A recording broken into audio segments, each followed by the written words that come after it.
place your attention to the area of your brain. As you keep breathing in and out, place your awareness and attention to the area of your brain. And now as you keep breathing in and out, place your awareness and attention within your pineal. You may even wish to focus on what some have described as the third eye. And then as we focus on our third eye, let us now bring our focus and awareness back to our heart, our brain, and our pineal. This is the triad that we have within us, a place where we can create coherence. It's just as simple as focusing on your heart, your brain, your pineal, and allowing your breathing to be at a very slow pace. And in this place of coherence, let us invite the message of Cryon.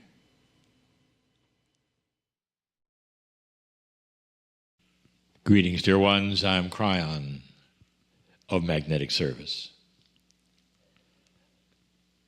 Beautiful to see all of you here. I will say this again, it's not an accident that you've decided to listen to these words, given in love as they always are. We study many esoteric things, and that's what you would want, I would think, from channeling. And this month we have a series of 4 subjects, and this is the second of the 4. The subjects are all about one attribute, and it's probably one of the most popular attributes that many are studying at this time. Last week we told you this information. We give it again to some degree for those who may have missed it, but it's simple. Is there more to that which you think is real? And that has a name. If there is, it would have awareness.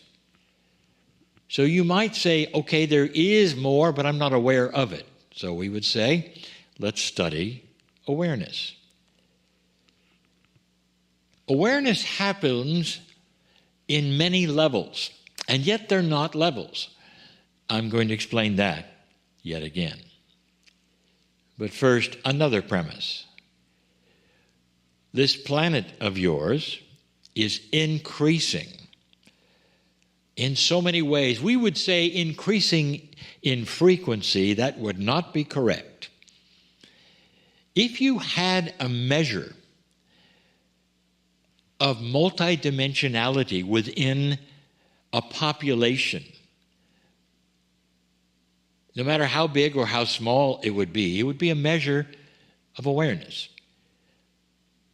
Because as dimensionality starts to complete itself and become more of what it actually is, meaning moving from 3 to 5 to 7 to whatever, if you want to number them, you have the invitation to be more aware of it. The planet itself, Gaia, it doesn't change much. It has always been multidimensional. But when we say the awareness of the planet, we mean those on the planet. So let's start again. I'm going to tell you that in this shift, there is the opportunity for you to have a higher awareness because you are becoming more multidimensional. All of you. Not just the metaphysical ones, not just the spiritual ones. This means the entire population of the planet has the ability to have this happen if they give an allowance for it. And many don't. And we have said this before. that there are so many humans on the planet who said, I'm satisfied with what I know, what I believe, where I am, where my spirituality is. There is no reason for me to look beyond that. And there's no judgment if you don't. But there are many who are starting to sense and feel something else. Is there more? The study is in the levels of awareness. And we have said to you, we said it last week very clearly, levels to you would often mean one thing above another. Actually, that's what levels would normally mean, and yet that's not what we're talking about. The levels of awareness are on top of each other. They're intertwined with one another. And you have to get used to that. There's no hierarchy in what we're discussing.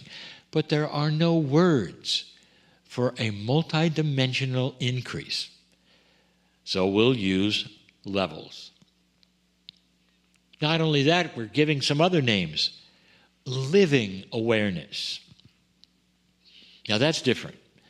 A living awareness is something now that we're talking about which is above the common four-dimensional or three-dimensional awareness. So it's above what you think. And in this study of awareness, we're giving 4 subjects. The first subject of enhanced living awareness was awareness of yourself, self-aware, which isn't what you think. And you can go back and hear that channel to review that. Neither is this what you think. For the subject of this enhanced awareness is others, those around you. Now, in the basic level of awareness in 3 dimensions, what you've grown up with is you're aware of others around you. And that just means there's bodies there. Or you feel the presence of theirs. That you're aware if somebody's with you. And that's as far as it goes. Some of you who are just a little more insightful are say, well, I'm also aware of the emotions that are around me, and I react to those. I can walk into a room and I can tell. Is it happy? Is it sad? Has there been a fight? Is any of those things? So you're more aware, I would say, of their awareness, of what's gone on. That's not what we're speaking of. A high living awareness of others around you is you being aware of their souls. To the extent that no matter what they say or do, the first way you see them is in love. You see the love that went into their existence. You care for them, no matter, even if they have never even opened their mouth. You care for them. You have a very high awareness then of those around you. And then as you get to know them, if you do at all,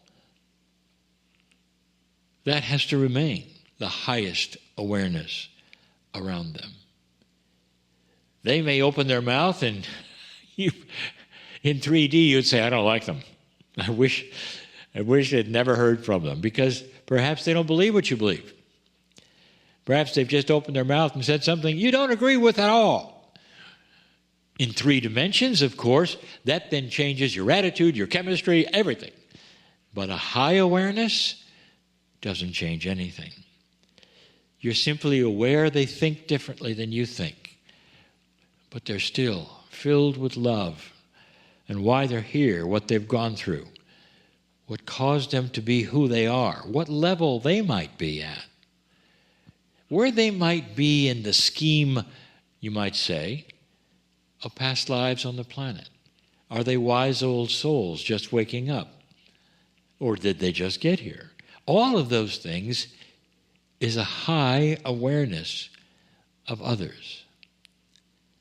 Why would I teach such a thing? I'll tell you this, dear ones, that when more and more people on this planet start thinking of others in a high living awareness, there is far, far less judgment. There's no anger. There's no frustration. And you learn to look at that first, and all the other things that they may be, the 3D things. It really doesn't matter that much. And you can discuss with them and all the things you would normally do, but at the same time, you're looking at their soul. I say it, the love that went into getting them here. You know what I'm saying. That the Creator and their agreement to come back and come back and come back is filled with love. The kindness that results in that is mastery. The compassion for them that results in that is mastery. So the awareness that we are speaking of this entire month truly is available for all of you. Because you'll say, well, I'd like to have that. How do I have that? By saying that you can and that you believe it's there, by allowing it. Dear Spirit, I allow my consciousness to see past everything I was told. Dear Spirit, I give an allowance for a higher awareness of everything. I realize this planet is ratcheting up a notch in dimensionality, and I want to be part of it. And that is the truth. And that is the simplicity of it. You are now able to start thinking higher than you ever were before. Higher thinking, living awareness, much more than being self-aware. As I said last week, you're aware of your higher self. You're aware of your soul. And now the soul of others. I teach this because this will be the key to peace on earth.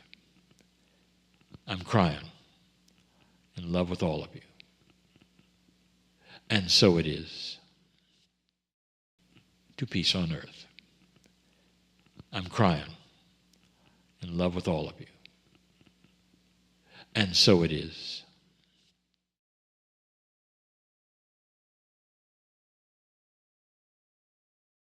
And just allow the beautiful energy of Cryon to come back with you as you bring your awareness back into your body. And if you've had your eyes closed, I invite you to open those eyes.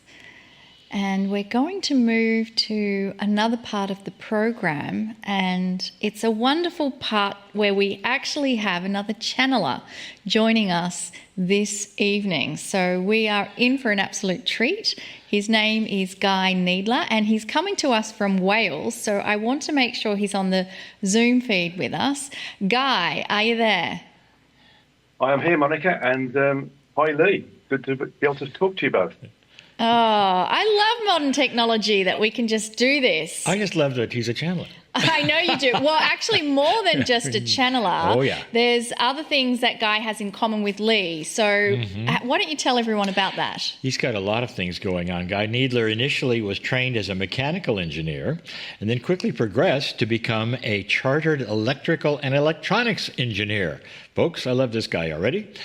However, throughout his earthly training, he was always aware of the greater reality around him as he caught glimpses of the worlds of spirit, as he says.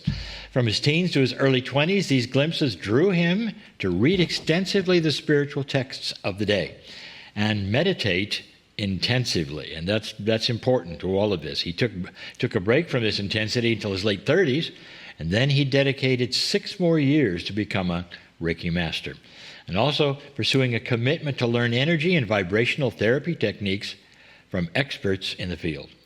Now, his training and experience in energy-based therapies has resulted in him being a fellow of the Complementary Medical Association. During his training as an energy healer, Guy discovered that he was able, via meditation, to traverse the frequencies above those associated with the auric layers. He discovered that he could communicate with the energetic entities that existed on the various levels of our multiverse. Now, these entities included the origin, the creator of the God of our multiverse, the source entity, the co-creators, and the origin, which is referred to as the absolute in Hindu texts. So Guy journaled these communications as he progressed, and in fact it was these journals that resulted in the manuscript of his first book, The History of God. And then since then he has continued to channel, and that has resulted in 8 more books. Starting in 2012, Guy created a series of workshops to teach the techniques he developed to transverse the frequencies, strengthening his own spirituality, expanding and deepening the level of his awakening. But Guy continues to teach, to heal, and read for clients around the world. Guy, welcome to the program. Thank you very much, and thank you for those wonderful words of introduction.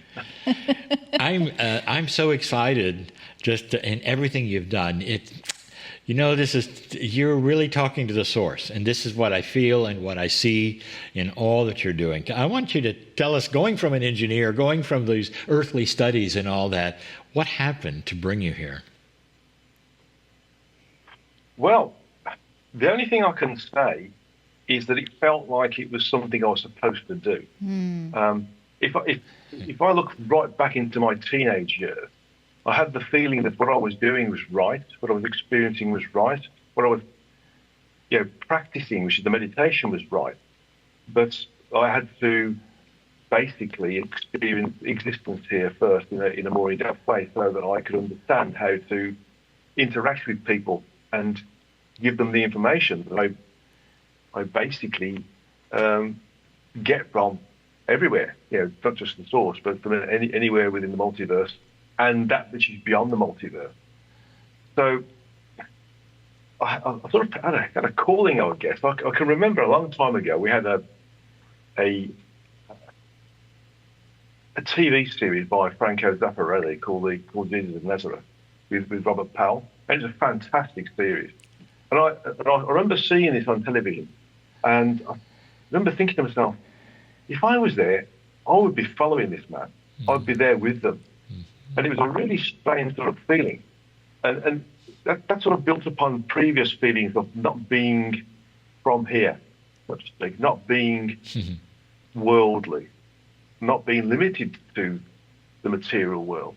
And so even from, before I was even a teenager, I was starting to understand and starting to work with other aspects of what I call the greater reality was. So when I became more involved with it in my late 30s, and I went through the healing programs of Reiki and then understanding Brennan healing science, which is Barbara Brennan's modality, through a friend and my mentor, who was a first-generation student of Barbara. It sort of felt right. It sort of felt as if it was part of me.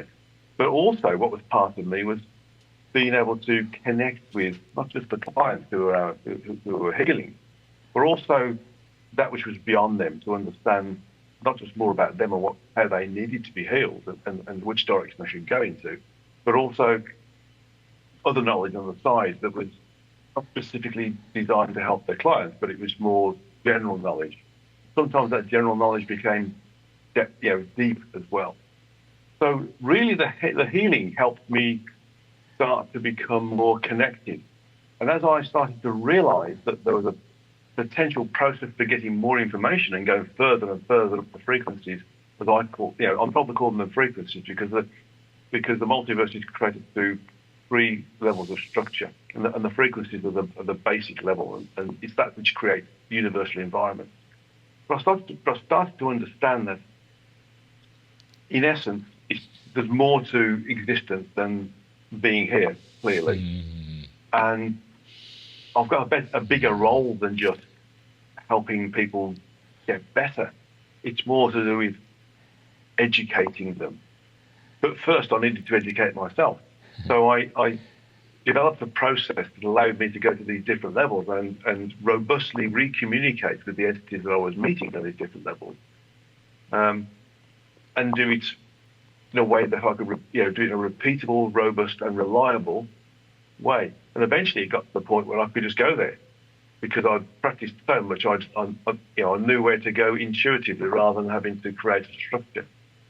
And it's at this point I start to understand that although I can teach people to do this, and I do teach people, obviously, with the Traversing the Frequencies workshops, that in essence, what I'm teaching them through being structured creates the ability to understand that everything is formless and therefore unstructured. And it's at this point that you start to understand that people like Eckhart Tolle, for example, understand things about the greater reality from a different direction, and that formlessness is what we really are. But here, because we're in the lower frequencies, it becomes more linear and therefore structured. And that's the sort of the start of it. And it's understanding this, the environment that we exist within and what we're really part of, and how to understand it and broadcast it to people in a way that they can understand, is really what's ended up being my life work, really.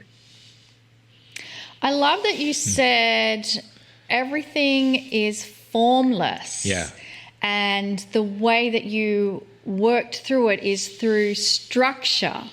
I mean, it's almost a opposite to what you would think. But I feel that the formlessness is also when Cryon talks about being multi-dimensional, when you're in other dimensions other than the ones we can There's no feel. hierarchy. Yes. That we expect. The structure that we count on isn't there. Yeah. So it's hard to teach it. It's really hard to teach how to. So what are some of the structures that you help people with to be able to get into the touch with what's formless? Well, basically, the human body is created through the use of 10 frequencies that are used to create the physical universe. And the physical universe is a unique universe in so much as it houses all of those frequencies. So it's the only universe that requires 12 frequencies to create it. So as a function of that which we see and can touch and feel is the product of what we can work with. And the gross physical aspect of our body is in effect using the first three frequencies. Scientists call it the third dimension, which is in effect an incorrect statement, because really all three dimensions are, in scientific terms, is a measurement of volume. But the three frequencies are attached to another 4 levels of frequency creates all of an energy template that allows the gross physical to exist and allows the soul to enter into a vehicle that allows it to navigate around a low frequency environment. The other 3 frequencies are what I call a step down function. A step down in frequency that allows the soul to enter into the body through something called a Hara line, which is a hypodermically small energy tube, if you want to call it that allows the soul to still be connected with the rest of it, what I call the true energetic self, but we sometimes call it the oversoul or the Godhead in Hindu text, or the higher self. And it's that's been individualized from source. So we work with and we enter into a limited structured environment that's based upon frequency. Now, the higher up we go into different frequencies within different dimensions. But those different frequencies within those dimensions are also within a piece of, shall we say, middle structure called subdimensional components. And each of these subdimensional components has 12 of these frequency levels associated with them. And there's 3 subdimensional components per 4 dimension. So each frequency level above the 12 has the capability of and does support a self-contained, simultaneously manifest universe in its own right. And again, these are all part of the structure. So we have frequencies, subdimensional components, and then 4 dimensions. And there's other structures above that, which are part of the overall structure of our creator, our source, our God. And then above that is all part of the origin. And I'm just discovering with the book I'm writing now, I'm channeling with the origin now, that there's significantly more above that. And the structured space is an aberration in nothingness, basically. So I'm finding a lot out about who we are and what we are, and that what we are experiencing now is not only microscopic, it's almost non-existent in terms of the bigger picture. So the structure is there, yeah. So the structure is there. It's basically... It's just listening to you talk. We have we have a whole lot of listeners that are very glued to this. They would love to do this. I can just hear everybody saying, it sounds a little complex, and I know that he has all of this stuff, but what's the first step? How do you get there? How would you begin? Because it's so fascinating what's out there. Meditate. I love the simplicity. Meditate. Did you hear that? I knew you'd you say talked that. about Yeah. base 12 is what we also feel is the structure of the universe. And I love you have all those details of the layers and the formulas and the dimensions. Meditate. So tips for meditating. Yeah, keep going. Tips for meditating. Basically, sit in a posture where your back is straight and your neck is in line with your spine. And that you put the palms of your hands uppermost on your upper thighs. Close your eyes. Gently focus on the origin of the spiritual third eye, which is in between the two eyebrows and above the bridge of the nose. The third eye is in the same space, but not the same frequency as the chakra that's called the third eye chakra. So don't get them too confused. And just gently focus on that. And then just focus on breathing in and breathing out. And as you breathe in, think of energy going in through your spiritual third eye, diagonally across the base of the skull, which the Hindus call the medulla oblongata, which is a medical term as well, but they call it the mouth of the god. Down the spine to the coccyx. As you breathe out, you reverse the energy flow back up through the coccyx to the spine, base of the skull, diagonally across the third eye and out again.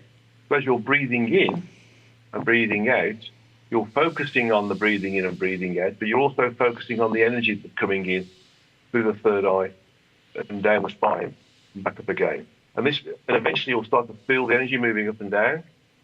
And this is what we refer to as Kundalini energy. That's what the Hindus call Kundalini energy. It's the energy of existence, of life. And it moves up and down something called what they call the Shoshana, which is an energy tract in its own right. It's not too far away from the nervous system that goes down through the spine that allows us to animate the body through the nervous system that's within the spine, to the legs and the arms and everything else. So just concentrate on breathing in and breathing out with your back erect, straight, your neck in line with the back, and your palms uppermost on your upper thighs, and just relax. And relax while you're doing it. But more importantly, when you're doing it, give yourself time to do it. When I meditate, it's the first thing I do in the morning. I have a bit of a joke with my students. I say, make meditation as important as going to the bathroom first thing in the morning. If you think about it, when we get up, we go straight from bed into the bathroom, but make your meditation regime as important as that, so that you just stick to it and you stay to it and you give yourself initially 10 minutes, and then you start to increase the length of it gradually over a period, so that you can increase your level of concentration beyond the 10 minutes to the half an hour, etc., etc. When you meditate, is it cumulative? In other words, is it just a onesie, or is the more you meditate, the more you get used to it, and things start to happen for you? Correct. Yes. It's all about detachment. Meditation is a vehicle for detaching from this particular environment. So when we meditate, the objective is to detach from the environment, and that's not just detaching physically, it's detaching mentally as well. So things like, worrying about what you've got to do at work in the morning. Do you have to get the kids to school? Do you have to, take the dog out so it can get to the bathroom in the garden? Yeah, all of these different things that sometimes whiz through your mind, you should detach from those and just allow yourself to concentrate on nothingness, basically, so that you can detach not just from the physical, but the thought processes that accompany the physical as well. And once you've done that and you've mastered it, you start to create this cumulative effect of raising the frequencies, because when we meditate, we raise our frequencies by becoming a higher frequency anyway. And if you attach things like opening the chakras at the same time, that creates a completely different dynamic where you're elevating yourself to a higher frequency associated with the cumulative effect of opening all of the 7 groups of chakras together, which helps you move move higher up the frequency. And then with the meditation, the basic meditation that I've talked about, then it's like leapfrogging where you are, and you move right up into the frequencies even further. So when we do that, we start to expand our communicative bandwidth, which allows us to communicate with other entities in other environments. This is a healing show. So let's get to that. Yeah, I love that you said that when you're traversing the frequencies, you are able to use information to get information for healing requirements for the person that's with you. So can you tell us more about how you channel a patient's healing requirements? It's all about entering their energies. So when they're on a therapy table, for example, or if they're in the same room with you, or we're doing it remotely, which is, I'm in my office and they're wherever they are in the world, I enter into their energy and I understand how, what's going wrong with them. I ask them questions as well, of course. I ask them about their physicality, their mental state, how they feel, what circumstances affect them, what trigger points affect those mental states, and when they started. And also at the same time, I'm picking up information about, well, is this trigger point a function of a past life, for example? Is it, did that person leave a past life in a traumatic way? For example, did they die in a fire? Were they executed? Did they die in a war? Did they die of a virus or a disease, or did they drown? And that these things come across into this incarnation, the phobia that they need to address and detach from, to allow them to remove that, what ends up being a karmic link with the physical. So I just enter into them and communicate with their true energetic self or higher self to find out exactly what else is there that's affecting them in this particular incarnation. And when I do that, I can then work out what modality I'm going to use to help heal them. Now, clearly, the modalities that Barbara Brennan taught, and I was taught through my instructor, who was a first-generation student of Barbara's, are, for all intents and purposes, quite mechanical in terms of how we deliver energy healing. So I've been given from Source another way of dealing with people's healing, which is what I call psycho-spiritual programming, and therefore psycho-spiritual healing. So I can then go into their psychology, the psychological profile, and change it. So if, for instance, if they were previously anxious or depressed, I can turn that right down. So I started to understand, through being given examples of how to heal different individuals in a bespoke way, by being given information about them and how to do it, and how I could adapt that to healing other people as well. So the channeling has helped me to go beyond the individual from a physical healing sense, understand what psycho-spiritual functions are affecting their physicality, and whether those psycho-spiritual functions are also affecting their psychological interaction with others and the environment that they're in and the circumstances within those environments as well. Yeah. I would love to hear about some of the patients you've worked with that kind of stand out in terms of the transformation that happened after having a session, particularly with the psycho-spiritual healing. Well, one of the biggest things we currently have a problem with is anxiety and depression. And also, one of the things that are happening right now is that because being on Earth is an evolutionary accelerant, we find out that there's not enough bodies for the souls who want to incarnate here to experience this acceleration of the evolution to work with. So we're starting to find out now that there's more than one soul in a body. So not just walking where one soul comes in and one soul goes out. There's 3 or 4 souls in a body. And sometimes the soul can get a bit, shall we say, enthusiastic about being in a body that is experiencing physicality. So rather than being essentially passive passengers, where one soul is animating the body and experiencing the experiences, and they're just observing, they want to be part of it as well.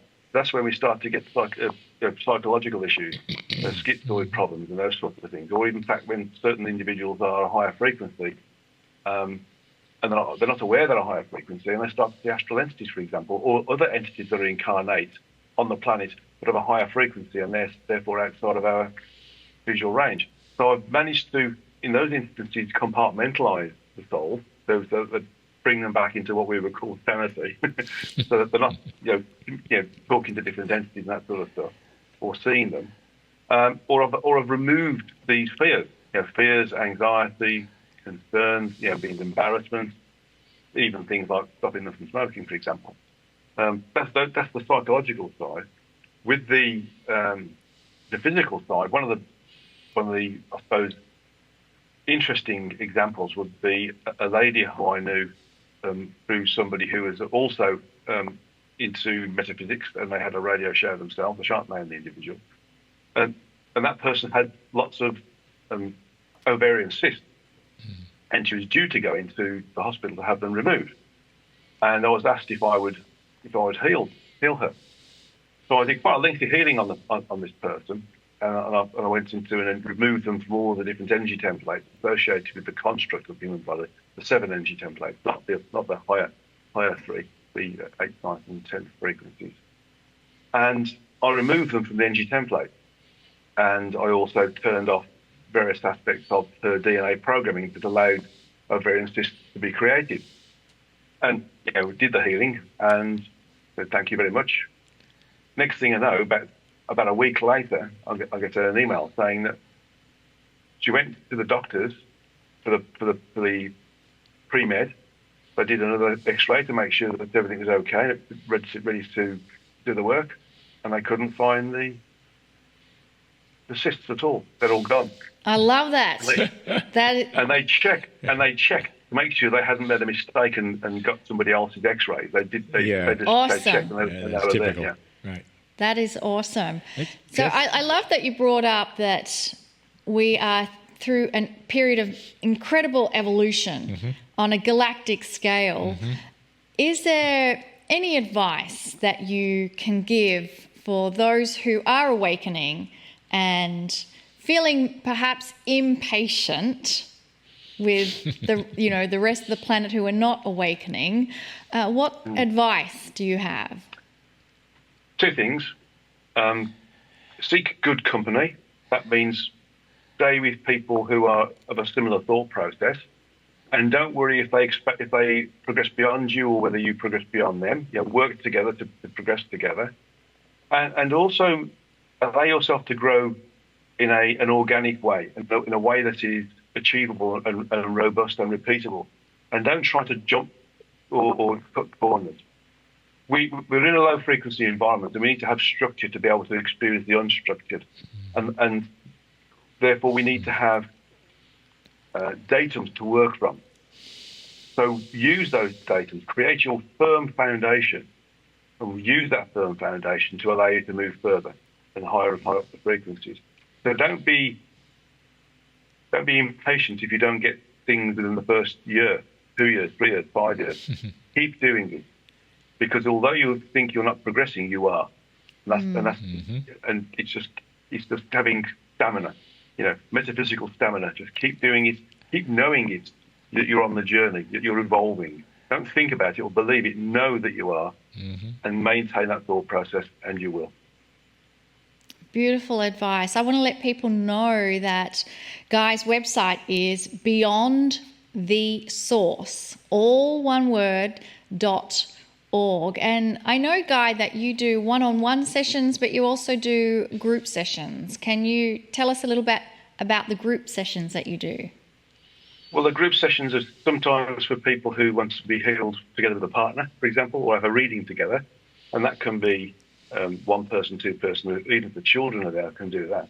The group sessions are for teaching people to traverse the frequencies and raise their own ability to project their sentience, not the consciousness, the sentience, out of the human form, out of the physical universe into the other universes that are part of our multiverse.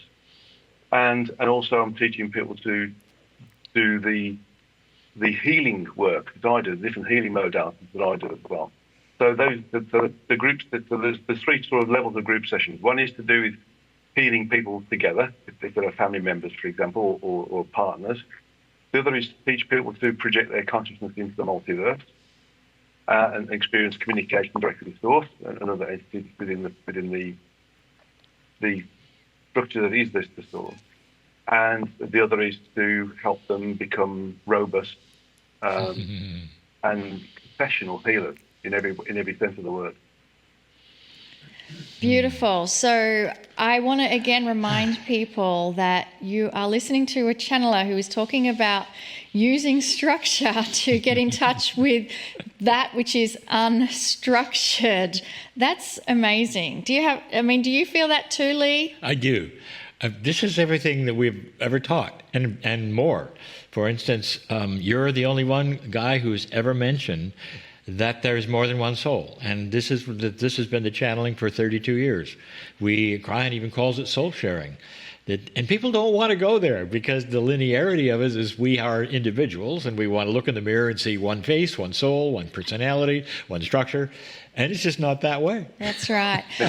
Yeah. So I want to just ask if there's any kind of final words, even though what you've shared has been amazing and extraordinary. Any final words that you want to share with our beautiful community?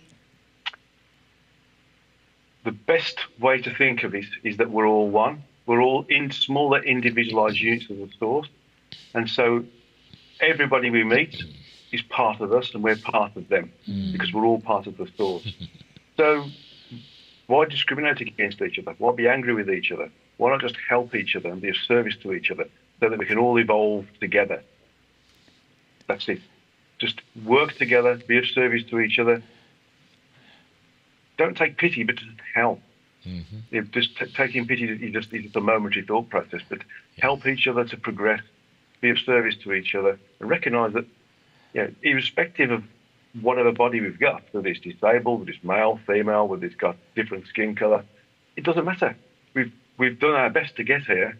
We're all sentients wanting to evolve. Let's help each other, because the faster we evolve, the faster we get through this evolutionary cycle. And we can only do that together. So let's help each other. Beautiful. Oh, beautifully said. Wonderful. Thank you so much. Thank you. Yes.